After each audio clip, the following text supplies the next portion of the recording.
नमस्कार, मी सरिता कौशिक। झिरो आवरच्या आजच्या भागात आपलं स्वागत आहे। आजच्या भागात मोदींचा यवतमाळ दौरा आणि महाविकास आघाडीच्या जागा वाटपावरून सुरू असलेला सावळा गोंधळ, दोन्ही गोष्टी पाहणार आहोत। इतकंच नाही तर पवार कुटुंबात एका पत्रावरून सुरू झालेल्या संघर्षाचीही चर्चा आपण करणार आहोत। मात्र सुरुवात करूयात मोदींच्या ऐतिहासिक दौऱ्यानं। अब की बार 400 पार अशी घोषणा देत पंतप्रधान मोदींनी यवतमाळ मधील ऐतिहासिक सभेतून लोकसभेच्या प्रचाराचा नारळ फोडला। पंतप्रधान नरेंद्र मोदी यांचं यवतमाळ हे नातं अनोखं आहे, हेही आपण आजच्या भागात पाहणार आहोत। इतकंच नाही तर मोदींनी यवतमाळच का निवडलं हेही आपण पाहणार आहोत। आधी जरा आजच्या दौऱ्याची वैशिष्ट्य सांगते। केंद्रात आघाडी सरकार होतं तेव्हा महाराष्ट्राचेच एक बडे नेते केंद्रीय कृषी मंत्री होते। तेव्हा इथल्या शेतकऱ्यांना काहीही फायदा झाला नाही असं म्हणत मोदींनी नाव न घेता शरद पवारांवर टीका केली। त्याशिवाय मोदींनी आजच्या दौऱ्यात महाराष्ट्रात जवळपास 4900 कोटींच्या विकास कामांचं उद्घाटन आणि लोकार्पण केलं। आता एक सगळ्यात इंटरेस्टिंग गोष्ट, आजच्या सोहळ्यात दोन नेत्यांकडे अवघ्या राज्याचं लक्ष होतं। त्यातले एक आहेत मंत्री संजय राठोड आणि दुसऱ्या खासदार भावना गवळी। ज्या यवतमाळ जिल्ह्यात हा सोहळा पार पडला त्याच जिल्ह्यात राजकीय वर्चस्वातून हे दोन्ही नेते एकाच पक्षात असून एकमेकांसमोर उभे ठाकलेत, नेहमीच ठाकलेले आहेत। दोन्ही नेत्यांमधला राजकीय संघर्ष आजच्या कार्यक्रमाच्या निमंत्रण पत्रिकेतूनही दिसला होता। हेच दोन्ही नेते आजच्या कार्यक्रमात एकत्र दिसले। मात्र मंत्री संजय राठोड पहिल्या रांगेत तर खासदार भावना गवळी मागच्या रांगेत बसल्या होत्या। त्यामुळेही वेगवेगळ्या चर्चा सुरू झाल्यात, त्याचीही चर्चा करायची आहे। मात्र त्याआधी पाहूयात आजच्या ऐतिहासिक सभेत पंतप्रधान मोदींनी कोणकोणत्या महत्त्वाच्या घोषणा केल्यात। ये जो इंडी गठबंधन है, इसकी जब केंद्र में सरकार थी तब क्या स्थिति थी? तब तो कृषि मंत्री भी ये महाराष्ट्र के थे। उस समय दिल्ली से विदर्भ के किसानों के नाम पर पैकेज घोषित होता था और उसे बीच में ही लूट लिया जाता था। जब कांग्रेस की सरकार थी तब दिल्ली से 1 रुपया निकलता था, 15 पैसा पहुंचता था। अगर कांग्रेस की सरकार होती तो आज जो आपको 21,000 करोड़ रुपए मिले हैं, उसमें से 18,000 करोड़ रुपए बीच में ही लूट लिए जाते। पंतप्रधान मोदींच्या याच दौऱ्यावर होता आपला आजचा पहिला प्रश्न। तोच पाहण्यासाठी जाऊया आपल्या पोल सेंटरला। आजचा पहिला प्रश्न सांगते,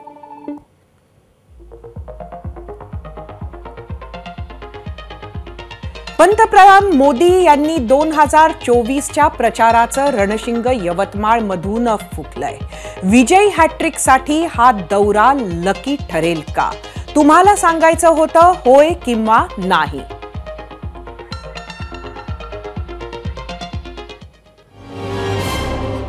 पंतप्रधान नरेंद्र मोदी आणि यवतमाळचं एक वेगळं कनेक्शन पाहायला मिळतंय। प्रत्येक लोकसभा निवडणुकीपूर्वी नरेंद्र मोदी हे यवतमाळमध्ये सभा घेतातच। 2014 मध्ये नरेंद्र मोदी जेव्हा भाजपचे पंतप्रधान पदाचे उमेदवार होते तेव्हा आर्णी तालुक्यातील दाभडी येथे नरेंद्र मोदी यांच्या उपस्थितीत चाय पे चर्चा कार्यक्रम ठेवण्यात आला होता। देशातला हा पहिला चाय पे चर्चा कार्यक्रम होता। त्यानंतर 16 फेब्रुवारी 2019 मध्येही पंतप्रधान नरेंद्र मोदींनी यवतमाळ दौरा केला। या दौऱ्यात पांढरकवडा येथे त्यांनी महिला मेळाव्याला हजेरी लावली होती। त्यामुळे 2014 पासून लोकसभा निवडणुकीपूर्वी यवतमाळमध्ये सभा घेण्याचा पायंडा पंतप्रधान मोदींनी यंदाही कायम ठेवला.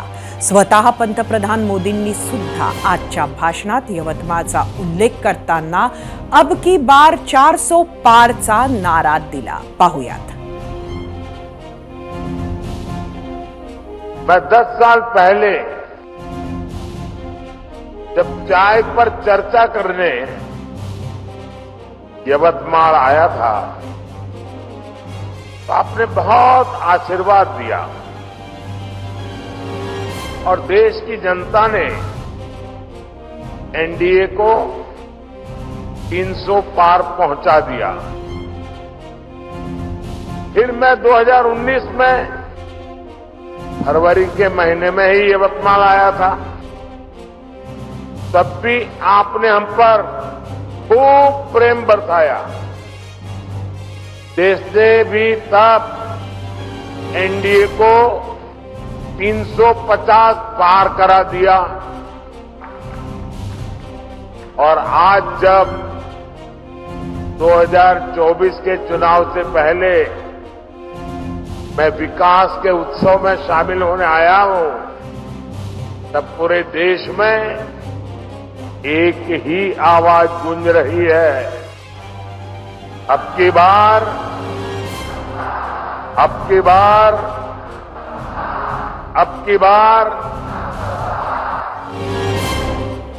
शेतकरी महिलांसह अनेक वर्गांसाठी मोदींनी महत्त्वाच्या घोषणा केल्या.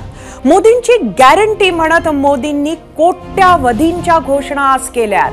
आपल्या दोन्ही टर्म मधल्या कामांचा पाढाच वाचून दाखवला.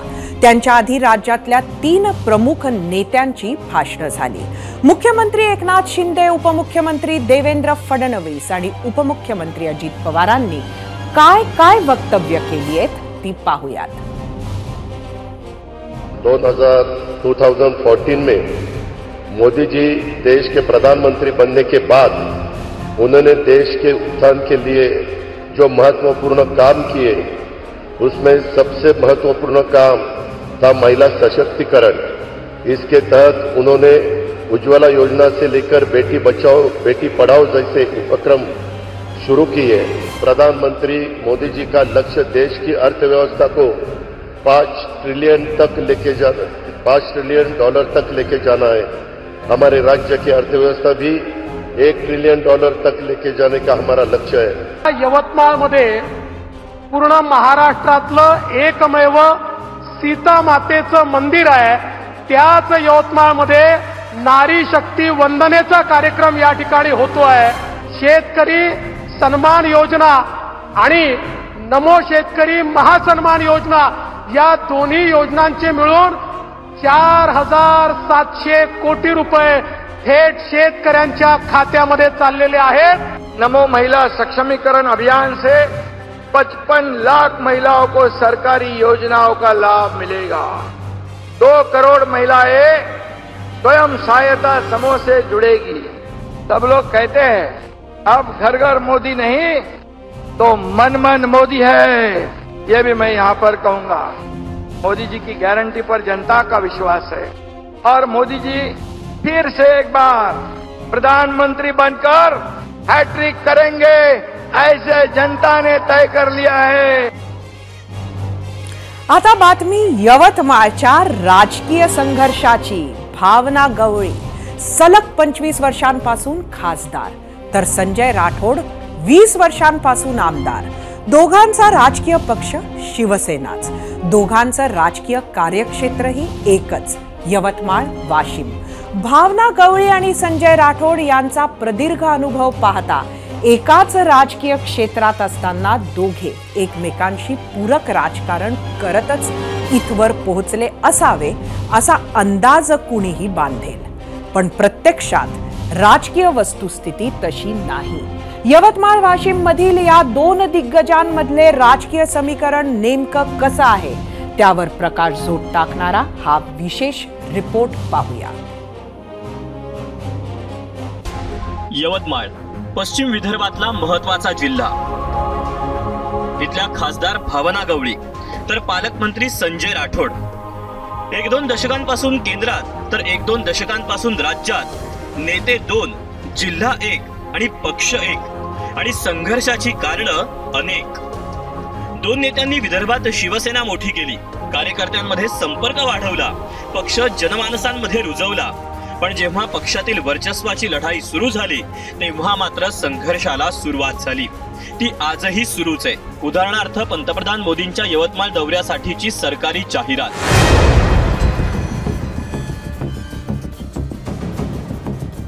यामध्ये मोदींचा फोटो, मुख्यमंत्री आणि दोन्ही उपमुख्यमंत्री आणि 2 मोठे फोटो आहेत. पहिला संजय राठोड आणि दुसरा मदन येरावार यांचा आणि शेवटच्या रांगेत 6 आमदारांचे फोटो. मात्र इथून 5 टर्म खासदार असलेल्या पंतप्रधान मोदींना भाऊ मानणाऱ्या भावना गवळी मात्र मिसिंग होत्या. दुसरीकडे खासदार भावना गवळींनी मोदींच्या स्वागतासाठी लावलेले बॅनर्स पहा, त्यावर आहेत फक्त भावना गवळीच. खरं तर वाद सुरू झाला 90च्या दशकात. तो कसा तेही पाहूया. भावना गवळी 1999 पासून खासदार आहेत, तर संजय राठोड 2004 पासून आमदार. विदर्भातील यवतमाळ वाशिम जिल्ह्यात दोन्ही नेत्यांचा मोठा राजकीय अनुभव आहे. भावना गवळी 5 टर्म खासदार आहेत, पण एकदाही केंद्रात त्यांना मंत्रीपद मिळालं नाही. संजय राठोड 3ऱ्यांदा आमदार होताच फडणवीस सरकारमध्ये मंत्री बनले. पुढे संजय राठोडांना मंत्रीपदासह यवतमाळचं पालकमंत्रीपदही मिळालं. मंत्रीपद, पालकमंत्रीपद दोन्ही मिळाल्यानं राठोडांचं पक्षातलं स्थान मोठं झालं. पक्षातील वाढत्या राजकीय वर्चस्वामुळेच राठोड गवळींमध्ये संघर्षाची सुरुवात झाली. जेव्हा संजय राठोड यांचं नाव एका तरुणीच्या आत्महत्येच्या प्रकरणाशी जोडलं गेलं, त्याच काळात भावना गवळी यांनी पक्षात त्यांचा वर्चस्व वाढवण्यासाठी हालचाली सुरू केल्या. मात्र त्याच काळामध्ये भावना गवळी यांच्या विरोधात 100 कोटी रुपये भ्रष्टाचाराचे आरोप झाले आणि त्या प्रकरणामध्ये त्यांचा एक सहकारी तुरुंगातही गेला. त्यानंतर शिवसेनेमध्ये खिंडार पडली. तेव्हा वाटलं होतं की दोघेही शिवसेनेच्या वेगवेगळ्या गटांमध्ये जातील. मात्र तसं काहीही झालं नाही आणि दोघांनी एकनाथ शिंदे यांच्या सोबत राहण्याचा निर्णय घेतला. मात्र तरीही दोघांमधला संघर्ष कायम राहिला.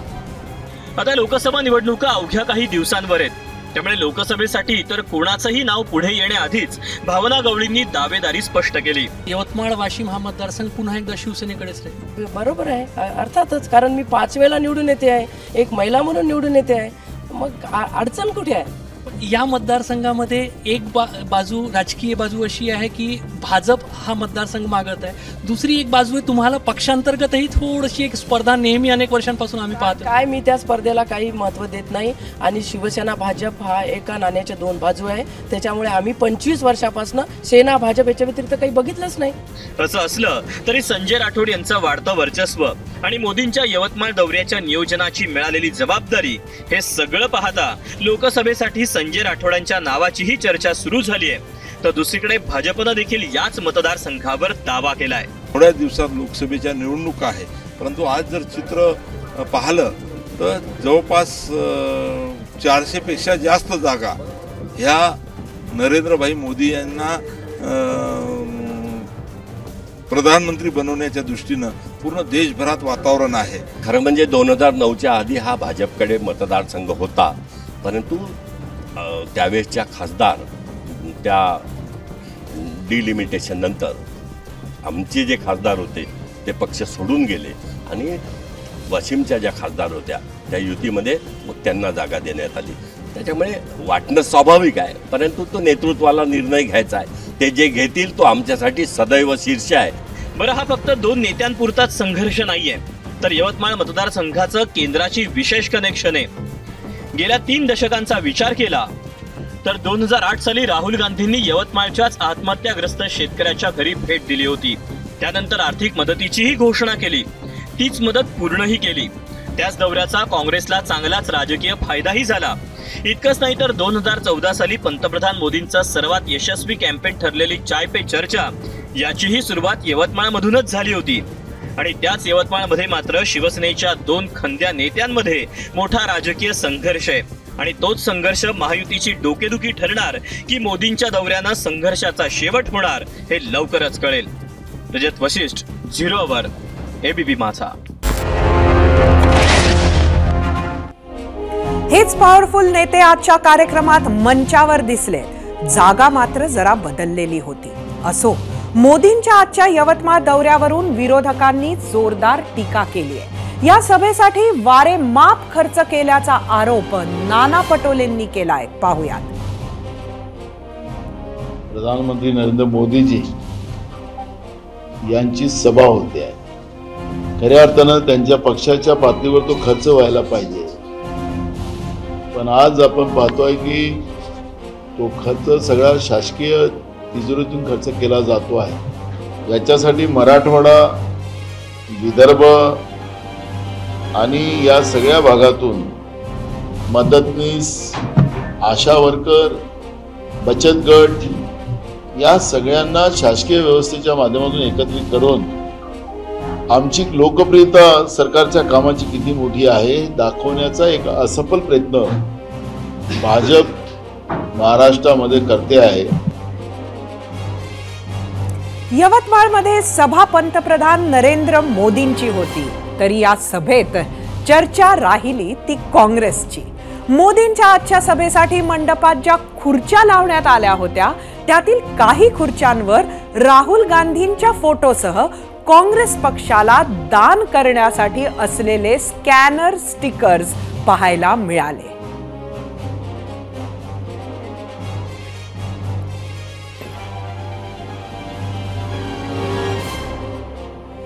हेच आरोप प्रत्यारोप पुढचे 3 महिने सुरूच राहणार आहेत. मात्र तुर्तास वेळ झाली आहे आजच्या भागात आम्ही विचारलेल्या पहिल्या प्रश्नावर तुम्ही दिलेल्या प्रतिक्रिया पाहण्याची. आणि त्यासाठी जाऊया आपल्या मीडिया सेंटरला. आपला पहिला प्रश्न परत एकदा सांगते.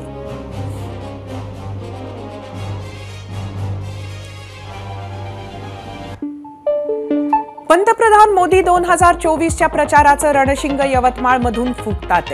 विजयी हॅट्रिकसाठी दौरा लकी ठरेल का? सोशल मीडियावर आलेल्या प्रतिक्रिया बघूयात. एक्स वरून गोपाळ दंडगव्हाळे, 10 वर्षांच्या कार्यकाळातले मोदींचे विकास कामच मोदी सरकारला 2024ला विजयाची हॅट्रिक मिळवून देणार, बाकी फक्त औपचारिकता. एक्स वरून चंद्रकांत पाटील, विजयाची हॅट्रिक कोणीही आणि कोणताही पक्ष रोखू शकत नाही, विरोधकांनी 2029 साठी तयारी करावी.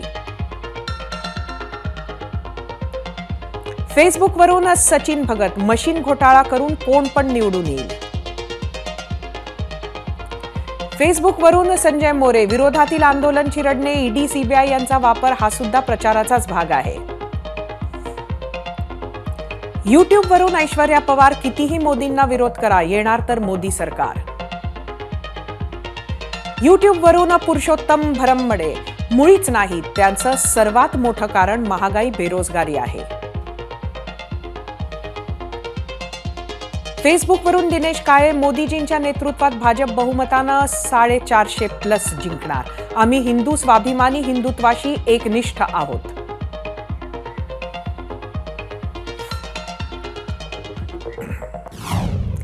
यवतमाळमधील राजकारण, मोदींची सभा, लोकसभा निवडणुकीची तयारी या आणि अशा विविध मुद्द्यांवर चर्चेसाठी 0 आवर उपस्थित आहेत यवतमाळच्या विद्यमान खासदार भावना गवळी, ज्या स्वतः आजच्या कार्यक्रमात मोदींसोबत मंचावर उपस्थित होत्या. त्यांच्या सोबत चर्चा करण्यासाठी जाऊयात आपल्या गेस्ट सेंटरला. भावनाताई, एबीपी माझाच्या 0 आवर आपण पहिल्यांदा येत आहात, आपलं स्वागत आहे. आज आत्ताच नुकताच कार्यक्रम पार पडला पंतप्रधानांचा, मात्र त्या कार्यक्रमानंतर तुम्हाला कसं वाटतंय? तुम्हाला हुश्य वाटतंय की तुम्हाला टेन्शन वाढलंय? कारण कुठल्याही पद्धतीनं त्यांनी पुढचा खासदारकीचा उमेदवार कोण याचं सुतोवाच केलेलं नाहीये. मला असं वाटतं की ते आलेत आणि आम्हाला आनंद झालाय. खऱ्या अर्थाने मी तर असं म्हणेन की ते आलेत आणि आम्हाला आनंद झालाय, कारण लाखोच्या संख्येने या ठिकाणी महिला उपस्थित होत्या आणि महिलांसाठी ज्या पद्धतीने केंद्र सरकारने सुद्धा भूमिका घेतलेली आहे ती भूमिका सर्वसामान्यातल्या सर्वसामान्य महिलांना आवडलेली आहे. आणि मला असं वाटतं की हा आनंदाचा आमचा क्षण होता.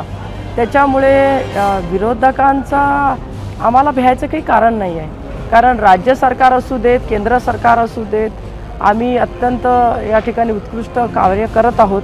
आणि माझा मतदारसंघाचं बोलायचं झालं तर मी असं म्हणेल की माझी जी रेल्वे आहे वर्धा भावनाताई, आजच्या एकंदरीत जी सभा होती, त्याची जी जाहिरात होती, त्यावर कुठेही आपला आज फोटो नव्हता शासकीय जाहिरातीत. काय राजकारण आहे? आपण तिथल्या खासदार आहात आणि तुमच्याच पक्षानं घेतलेली ही सभा होती.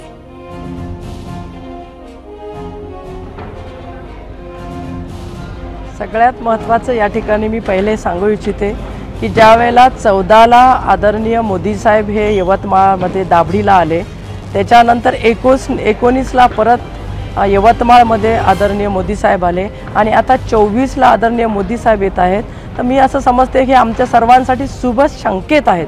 त्याच्यामुळे एवढ्या मोठा जनसमुदाय, एवढ्या मोठ्या संख्येने आलेल्या महिला, हा जो आनंद आहे आणि महिलांसाठी जे भरीव कार्य केंद्र आणि राज्य सरकार करते आहे, त्यामुळे मला असं वाटतं की हा आनंदाचा क्षण आमच्यासाठी होता. त्याच्यामुळे असं काही टेन्शन वगैरे यायचं कारण नाही. मी 5 निवडणुका लढलेल्या आहेत, त्याच्यामुळे मी टेन्शन कधीच घेत नाही.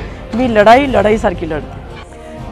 भावनाताई, अजूनही म्हणजेच तुमचे दुश्मन जे आहेत ते एवढेंदा आपण इतक्या टर्म्स जिंकल्यात, मात्र तिथला लढा मात्र हा तुमचा पक्षांतर्गतच सुरू होता. आजही तुमचे दुश्मन तिथे कायम आहेत. मला असं वाटतं की दुश्मन तर हे राजकारणामध्ये असतातच, त्यामध्ये काही दुमत नाही आहे. कोण आहे काय आहे याच्यावर ते फार बोलण्यापेक्षा मला असं वाटतं की मी जे काम करते आहे सामान्य लोकांसाठी असू द्या. आज मला या गोष्टीचा पण आनंद आहे की आदरणीय मोदी साहेबांनी माझ्या जी काही रेल्वे होती त्या रेल्वेचं सुद्धा उद्घाटन केलेलं आहे. अनेक प्रकल्पाचं त्यांनी उद्घाटन केलं अर्थात. आणि मला असं वाटतं की विरोध हा होतच असतो, पण त्याच्यातून मार्ग आपण कसा काढतो याला महत्त्व असतं. भावनाताई, इतकी वर्ष आपण राजकारण पाहिलं महाराष्ट्राचं, स्वतः त्यात एवढे सक्रिय आहात. एकंदरीत आता मात्र चित्र खूप बदललेलं आहे. इतकी पक्ष झाली आहेत अचानक आणि भाजपानं किंवा पंतप्रधानांनी स्वतःसाठी महाराष्ट्रात 45+ टार्गेट ठेवलेलं आहे. कसं बघता तुम्ही या सगळीकडे? 100% 400 पार जर मोदी साहेब म्हणतात तर 45 पार हे महाराष्ट्रामधलं आम्ही लोक सगळे म्हणणारच आहोत. कारण त्या पद्धतीने त्या अशा पद्धतीने या ठिकाणी ही जी काही तयारी आहे आणि सरकारने केलेले जे भरीव कामं आहेत केंद्र आणि राज्याने, त्याच्यामुळे आम्हाला कुठलीही शंका नाही आणि 45+च आम्ही या ठिकाणी असणार. हा आकडा जो आहे तो आमच्यासाठी निश्चितच आहे, त्याच्यामुळे आम्हाला काही भिण्याचं कारण. आजच तुमचे जुने सहकारी संजय राऊत यांनी मात्र पोहरादेवी पंतप्रधानांवर खुश होणार नाही असं भाकीत केलंय. बघा, आता त्यांच्याबद्दल काय बोलायचं ते आता रोजच सकाळी संध्याकाळी आजकाल बोलणं सुरू केलं आहे त्यांनी. त्याच्यामुळे त्यांच्या स्टेटमेंटला आम्ही काही महत्त्व देत नाही. इकडे आम्ही सगळेजण एकत्रित आहोत, घट्ट आहोत आणि ही महायुती आमची घट्ट आहे. त्याच्यामुळे विरोधकांनी हे बोलायचंच असतं, त्यांच्या बोलण्याला काही महत्त्व या ठिकाणी कोणीही महाराष्ट्रात सुद्धा देत नाही. त्याच्यामुळे आम्ही या ठिकाणी यवतमाळकरांनी किंवा पोहरादेवीच्या आमचे जे काही महंत संत असतील त्यांनी किंवा बाकीच्या समाज बांधवांनी त्याला महत्त्व देण्याची काही आवश्यकता आहे असं मला वाटतं. भावनाताई, तुम्ही असाल किंवा इतर जी मंडळी आहेत ज्यांनी उद्धव ठाकरेंचा साथ सोडला, त्या लोकांवर खास त्यांचा रोष आहे, राग आहे आणि येणाऱ्या निवडणुकीमध्ये ते खास टार्गेट तुम्हाला बनवणार आहेत. प्रचार हा जास्त तीव्रतेनं ते तुमच्या मतदारसंघांमध्ये करणार आहेत. त्यामुळे याकडे तुम्ही कसं बघता? मला असं वाटतं की कोण किती सक्रिय असू द्या, बाजी तर आम्हीच मानणार. त्याच्यामुळे ह्या सगळ्या गोष्टी आणि ह्या सगळ्या ज्या काय चर्चा अफवा आहेत त्या फक्त चर्चाच राहणार आहेत आणि निवडणूक मात्र महायुतीचेच आम्हीच जिंकणार आहोत. त्याच्यामुळे ते कितीही त्यांनी मोर्चे बांधणी केली तरी ती मोर्चे बांधणी कुठेही सक्सेस राहणारच नाही, हा विश्वास मी आपल्यालाही देते आणि जनतेला पण देते. त्याच्यामुळे आम्हाला, मी जसं सांगितलं पूर्वीच, आम्हाला कसली काही भीती नाही आहे. आमच्या पाठीशी संपूर्ण हे सरकार आहे, या ठिकाणचे आमचे सगळे नेते आहेत. मी जसं सांगितलं, शिंदे साहेब आहेत, आदरणीय फडणवीस साहेब आहेत आणि मोदी साहेबांनी ज्या पद्धतीने या 10 वर्षामध्ये काम केलं आहे ते प्रचंड मोठं काम आमच्या पाठीशी आहे. त्याच्यामुळे आम्हाला कोणाला भिण्याची आवश्यकता नाही.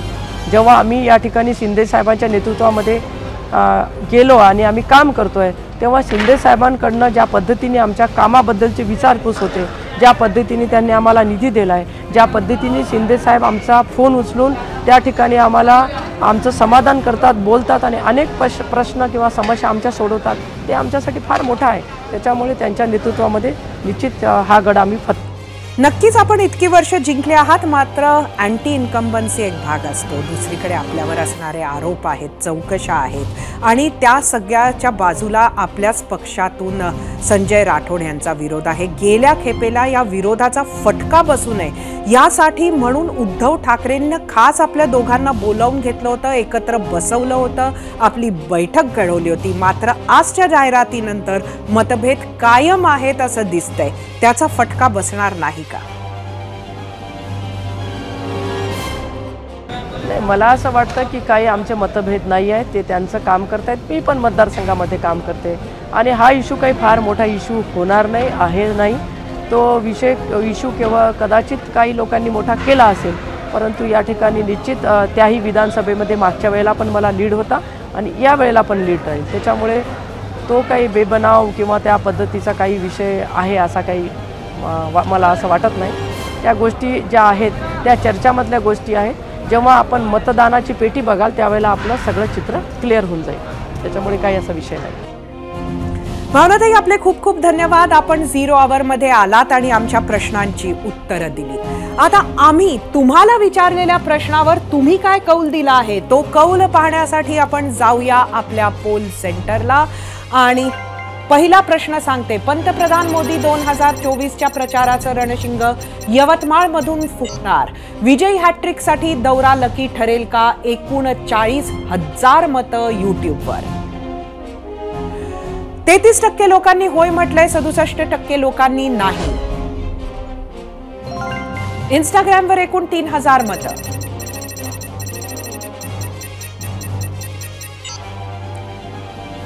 %63% लोकांनी होय म्हटलंय, 37% नाही. फेसबुकवर एकूण 1000 मतं.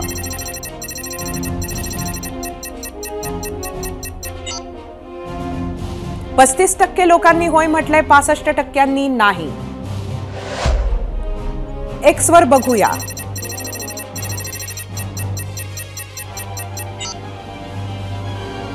एकूण 50% लोकांनी होय म्हटलंय, 51% नाही.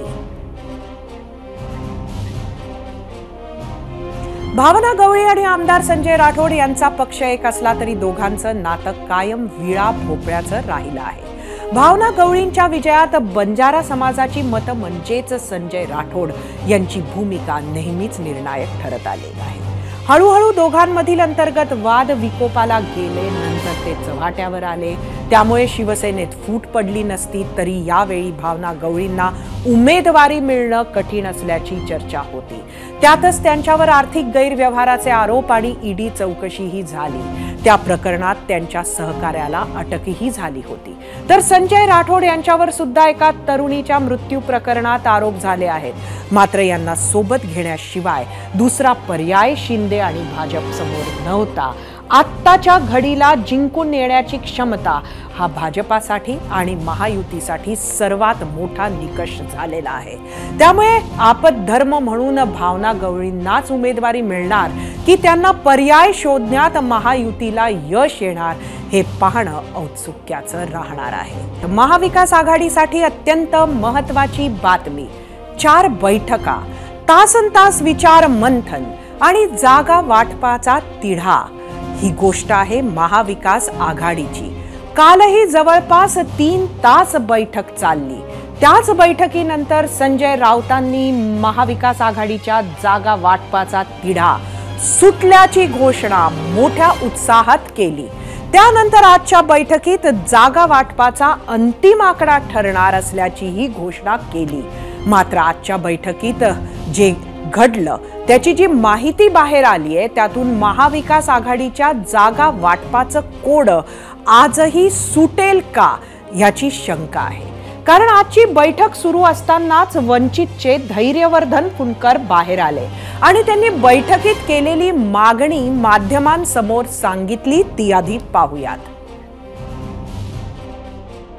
जालना लोकसभा मतदारसंघातून श्री मनोज जरांगे पाटील आणि पुणे लोकसभा मतदारसंघातून डॉक्टर अभिजित वैद्य हे महाविकास आघाडीचे सर्वांचे कॉमन कॅन्डिडेट असावे, तसं त्यांना कॉमन कॅन्डिडेट म्हणून जाहीर करायला पाहिजे अशी आमची भूमिका आहे। हा प्रस्ताव आम्ही त्यांना दिला। 15 ओबीसीच्या उमेदवारांना आपण उमेदवारी दिली पाहिजे, ही सुद्धा आम्ही मागणी तिथे ठेवलेली आहे।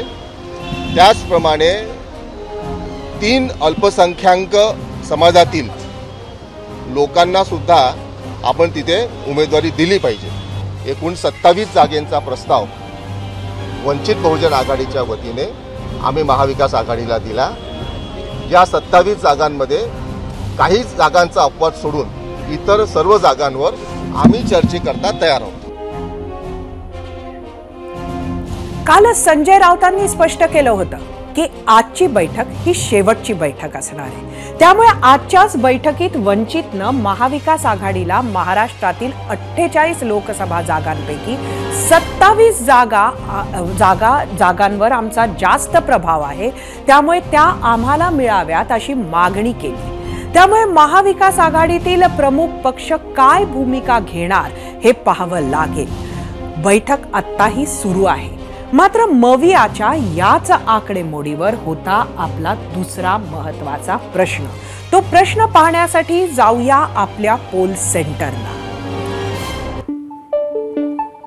आज मवियाची जागा वाटपाची अंतिम बैठक वंचितसह सर्व पक्षांचं जागा वाटपावर एकमत होईल असं वाटतं का? तुम्हाला सांगायचं होतं होय किंवा नाही? खरं तर याचा काय निकाल लागला हे अगदी थोड्या वेळात आपल्याला कळू शकतं। बैठक सध्या सुरू आहे।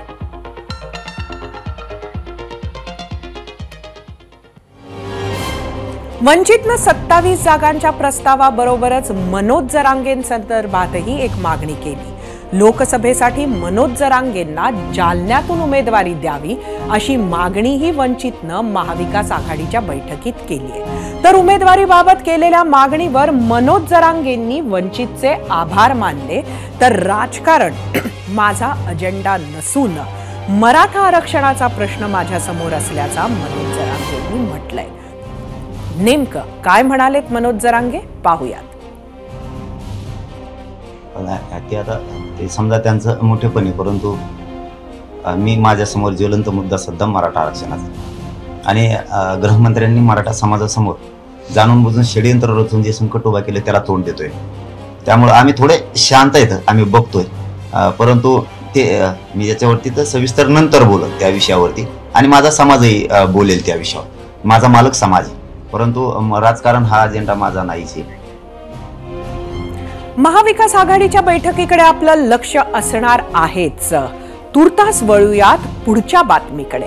राष्ट्रवादी काँग्रेसमध्ये फाटाफुटीनंतर आता राष्ट्रवादीचं सत्ता केंद्र असलेल्या बारामतीमध्ये अनेक घडामोडी घडतायत। सध्या अजित पवार आणि शरद पवार अशा दोन्ही बाजूंकडून भावनिक आव्हान केलं जात आहे। आगामी लोकसभा निवडणुकीत सुप्रिया सुळे विरुद्ध सुनेत्रा पवार अशी नणंद भावजय लढत पाहायला मिळण्याची शक्यता अधिक आहे। तशातच 2 दिवसांपूर्वी स्वतः अजित पवारांनी आपण महायुतीत का सहभागी झालो याची खुल्या पत्रातून कारण मीमांसा केली। या सर्व घटनाक्रमांमध्ये आता बारामतीमध्ये एक निनावी पत्र व्हायरल झालंय। या बारामतीकरांची भूमिका या मथळ्याखालील पत्रातून थेट अजित पवारांवरच टीका करण्यात आली आहे। राजेंद्र पवारांची क्षमता असून देखील अजित पवारांना पुढे केले, तसंच तिसऱ्या पिढीत राजकारणात येण्याचा अधिकार रोहित पवारांना होता। आप्पासाहेबांचा वारसदार म्हणून रोहित पवार राजकारणात आले, तिथून जळफळाट सुरू झाला आणि सुप्रिया सुळेंची कार्याध्यक्षपदी निवड झाल्यावर धाराशिवच्या काड्या पेटल्या असा उल्लेख या पत्रात करण्यात आलाय। या पत्रावर राजेंद्र पवारांनी भूमिका व्यक्त करताना मी जर आधीच राजकारणात आलो असतो तर आजची परिस्थिती तेव्हाच दिसली असती असा टोला लगावलाय। पाहूयात। मी पवार साहेबांचा पुतण्या होतो आणि त्यामुळे कदाचित लोकांना असं वाटलं असेल की बाबा मला पण त्यात इंटरेस्ट आहे, मी एक दोनदा फक्त छत्रपती कारखान्यात संचालक होण्यासाठी म्हणून प्रयत्न केला होता.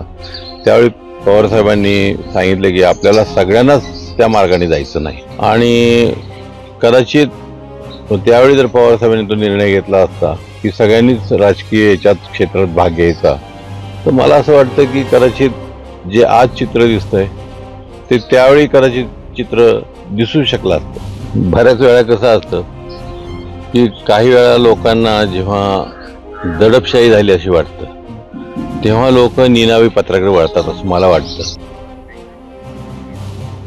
बारामतीतून आता जाऊयात थेट मुंबईत, जिथं महाविकास आघाडीच्या नेत्यांची बैठक संपली आहे. त्यानंतर महाविकास आघाडीचे नेते माध्यमांशी चर्चा करतायत. आजची बैठक अंतिम होती असं त्यांनी सांगितलं होतं. व्यवहार्य आहे का? अवास्तव मागणी वाटते का? मागणी अवास्तव बिलकुल अव्यवहार्य नाही. त्यांनी मागणी केली आहे ना, मागणी करण्याचा अधिकार तर 48 जागांचा त्यांचा आहे. आणि नंतर मग संजय राऊत साहेब, जयंत पाटील साहेब, नाना पटोले साहेब, शरद पवार साहेब, उद्धव ठाकरे साहेब हे सगळे बसतील आणि ते निर्णय घेतील. आता संजय राऊत बोलतील. काय राऊत साहेब, काल तुम्ही म्हणाला होतात की आजची बैठक ही निर्णायक आणि आजची बैठक महाविकास आघाडीची ही निर्णायकच झालेली आहे. काल मी आपल्याला इथेच सांगितलं होतं की तीनही पक्षाचे प्रमुख नेते आजच्या बैठकीला उपस्थित होते. दूरध्वनीवरून बैठकीत काय चाललंय याची माहिती माननीय शरद पवार साहेब, उद्धव साहेब सातत्याने घेत होते. आणि जागा वाटप अत्यंत सुरळीतपणे पार पडलेलं आहे. मी तुम्हाला खात्रीनं सांगतो, तीनही पक्षात कोणतेही मतभेद या क्षणी नाही. आज वंचित बहुजन आघाडीचा जो प्रस्ताव आलेला आहे तो प्रस्ताव जरी तुम्हाला दिसायला खूप मोठा कागद दिसत असला तरी गेल्या काही वर्षात त्यांनी काही मतदारसंघात काम केलं. त्यांनी त्या मतदारसंघाची यादी दिली, त्याच्यावरती आम्ही सगळे मिळून चर्चा करू. आणि जसं मगाशी जितेंद्र आव्हाड यांनी सांगितलं की शेवटी आम्हाला सगळ्यांना या देशात, या राज्यामध्ये लोकशाही, संविधान, वंचितांचं रक्षण करणं हा आमचा अजेंडा आहे. आणि त्याच्यावरती आम्ही सगळ्यांनी आजच्या बैठकीला काँग्रेसचे प्रदेशाध्यक्ष नानासाहेब पटोले होते, पृथ्वीराजराव चव्हाण होते, वर्षाताई गायकवाड, त्यांना जयंतराव पाटील, जितेंद्र आव्हाड, आमच्याकडे विनायक राऊतजी होते, अनिल देशमुख साहेब होते आमचे. आम्ही सगळ्यांनी सविस्तर चर्चा केली, प्रत्येक सीटवर चर्चा केली, कोण कुठे जिंकेल ह्याच्यावर चर्चा केली. आणि जिंकणं हे महत्त्वाचं आहे, जागा कोण किती लढत आहे याला महत्त्व नाही. आणि प्रकाश आंबेडकर साहेबांची सुद्धा हीच भूमिका आहे. राऊत साहेब, त्यांनी एक प्रस्ताव दिला. राऊत साहेब, 48 जागांचं वाटप 3 पक्षांमध्ये झालेलं आहे. आम्ही 4 पक्ष मानतो, त्यात वंचित सुद्धा आहे, आणखी इतर पक्ष, इतरही लहान पक्ष आहेत, पण वंचित हा महत्त्वाचा घटक पक्ष आहे. त्याच्यामुळे महाविकास आघाडी म्हणून आम्ही ही चर्चा करतो आहोत. आम्ही स्वतंत्रपणे व्यक्तिगतरित्या कोणतीही चर्चा करत नाही आहोत. आणि प्रकाश आंबेडकरांचा वंचित बहुजन आघाडी हा महत्त्वाचा घटक पक्ष याच्यामध्ये आहे.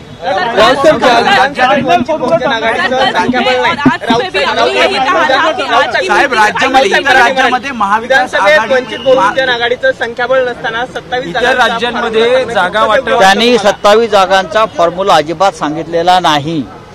इच्छा व्यक्त करणं. आता आम्ही म्हणतो आम्ही 48 ठिकाणी काम करतो. काँग्रेस पक्ष अख्ख्या महाराष्ट्रात आहे, प्रत्येक मतदारसंघात, देशभरात आहे. राष्ट्रवादी काँग्रेस 48 मतदारसंघात आहे. पण शेवटी महाराष्ट्रात जागा 48च आहेत ना, त्या आम्हाला वाटूनच घ्याव्या लागतील. आणि ज्याची ताकद ज्या मतदारसंघात आहे त्याच्यावरती आम्ही 4ही पक्ष मिळून चर्चा करतो आहोत. आणि मी कालपासून सांगितलं की कालच्या बैठकीपासून पृथ्वीराज चव्हाण साहेब उपस्थित आहेत, अनुभवी नेते आहेत, आणि त्यांचं सुद्धा मार्गदर्शन या बैठकीमध्ये होत आहे. त्यांनी मनोज जरांगे यांना सर्वमान्य, आमच्याकडे तसा कोणताही प्रस्ताव नाही. पण त्यांच्या पत्रामध्ये तो उल्लेख, आमच्याकडे तसा कोणताही प्रस्ताव नाही. आम्ही फक्त जागा वाटपांवर बोलतोय. आघाडीचं इतर राज्यांमध्ये फायनल होत असताना महाराष्ट्रामध्ये 2 दिवसात. सर,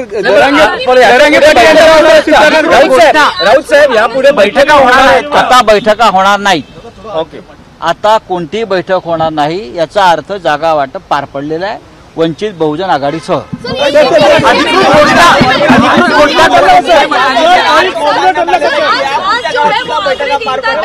आज आखरी दिन था तुम्हाला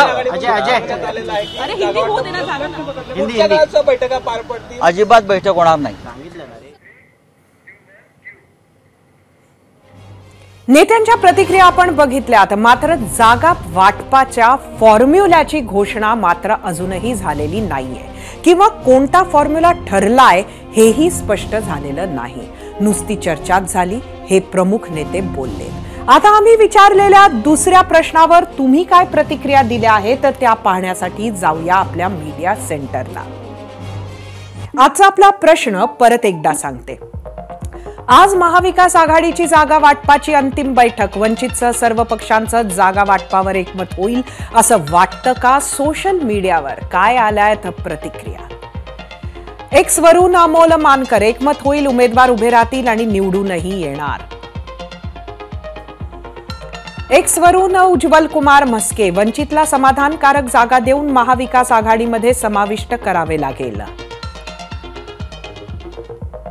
युट्यूब वरून सोपान सपकाळ, नक्कीच एकमत होईल, त्याशिवाय महाविकास आघाडी पुढे पर्याय नाही. फेसबुक वरून सुरेश चव्हाण, मविया आणि वंचितची युती होणार नाही. फेसबुक वरून कैलास मुंजे, उद्धव बाळासाहेब ठाकरे, पवार आणि काँग्रेस हे एकमेकाला काय मिळेल ते पदरात पाडून घेतील, वंचितची ताकद काँग्रेसपेक्षा जास्त आहे. फेसबुक वरून राजकुमार भोळे, महाविकास आघाडीतील सर्व पक्षांनी एकमेकांशी जुळवून घेतलं तरच महायुती पुढे टिकाव लागेल. फेसबुक वरून राघवेंद्र गोटे, महाविकास आघाडीला खरंच वंचितला सोबत घ्यायचं असेल तर नक्कीच सर्व पक्षांचे जागा वाटपावर एकमत होईल.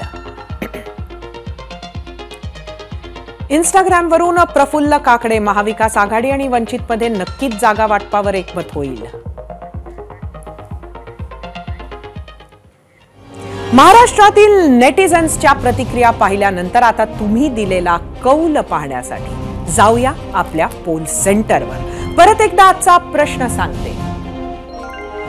आज महाविकास आघाडीच्या जागा वाटपाची अंतिम बैठक, वंचितसह सर्व पक्षांचं जागा वाटपावर एकमत होईल असं वाटतं का? एकूण 12,000 मतं युट्यूबवर. 79% लोकांनी होय म्हटलं, 21% नाही.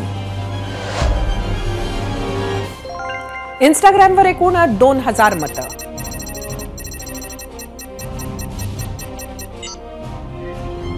%63% लोकांनी होय म्हटलंय, 37% नाही. फेसबुकवर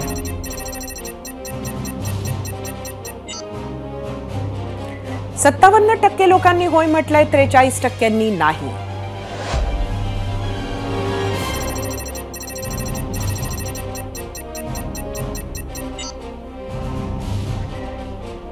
एक्सवर 55% लोकांनी होय म्हटलंय, 45% नाही. 2019 सालच्या निवडणुकीत त्यावेळी एक संघ असलेल्या राष्ट्रवादीला 2 मुद्द्यांनी अनपेक्षित साथ दिली. दोन्ही गोष्टी अर्थातच शरद पवार यांच्याशी संबंधित होत्या. एक ईडीची न आलेली नोटीस आणि दुसरी म्हणजे पावसात भिजत भाषण करण्याचा निर्णय. अवसान गळालेल्या राष्ट्रवादीमध्ये या दोन्ही गोष्टींनी जीव फुकला होता. शरद पवारांना कधीही मिळाली नव्हती एवढी सहानुभूती मिळाली होती. त्याचा थेट फायदा राष्ट्रवादीला मतदान आणि जागा वाढवण्यात झाला होता.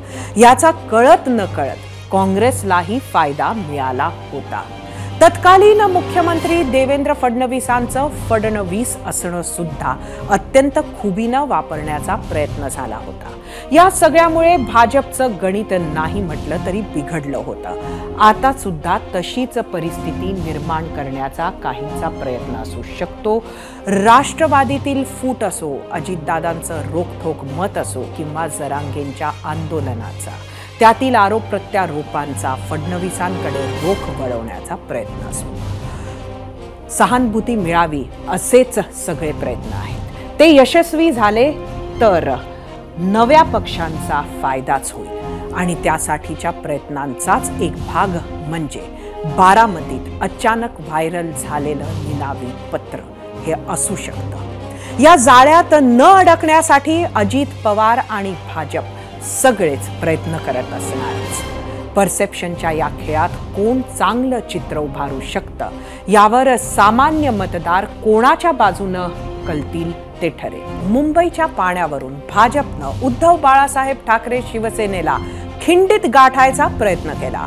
मुंबईतील पाणी वाटपाची श्वेतपत्रिका काढा, फसलेल्या 24 तास पाणी योजनेची चौकशी करा, अशा मागण्या मुंबई भाजप अध्यक्ष आमदार आशिष शेलार यांनी विधानसभेत केली. मुंबईकरांकडून 30,000 कोटी रुपये करापोटी घेऊनही मुंबईकरांना पुरेसे पिण्याचे पाणी उपलब्ध करून दिले नाही असा आरोप त्यांनी केला. मुंबई महापालिकेमध्ये गेली 25 वर्ष एकाच परिवाराची सत्ता होती. याकडे लक्ष वेधत त्यांनी ठाकरे परिवाराला आरोपीच्या पिंजऱ्यात उभं केलं. पाण्यासाठी झालेला खर्च, मिळणारे पाणी, असमान वाटप याची सत्यता समोर येण्यासाठी येत्या महिनाभरात मुंबईच्या पाण्याची एक श्वेतपत्रिका जाहीर करण्यात यावी अशी मागणी त्यांनी केली. मुंबई महापालिकेवरून येत्या काही दिवसात उद्धव बाळासाहेब ठाकरे शिवसेना आणि महायुती यांच्यात घमासान वाढेल हे नक्की. 0 आवरमध्ये आता वेळ झाली आहे इथेच थांबण्याची. उद्या संध्याकाळी 7:56 पुन्हा भेटू. पाहत रहा एबीपी माझा.